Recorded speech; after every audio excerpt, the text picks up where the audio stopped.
אבל אני רוצה לתת לכם איזושהי המלצה חמה ממני. תראו את האודם היפה הזה עליי.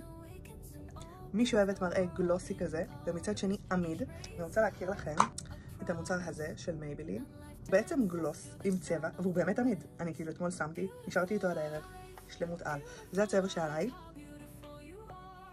הוא מספר 120, מי שאוהבת צבע כזה חום כזה.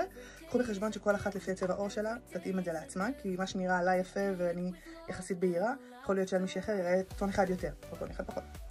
קניתי עוד צבע, 100, שהוא קצת יותר ורדרד, שגם אותו אני ממש אהבתי.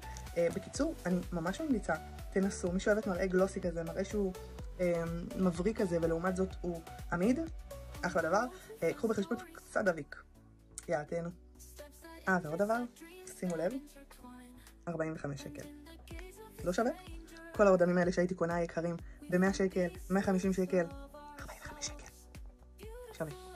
קדימה, לכו תתחדשו לכם לחג, יש המון צבעים. רק תבחרו לכם צבע מתאים. ותהנו, חג שמח.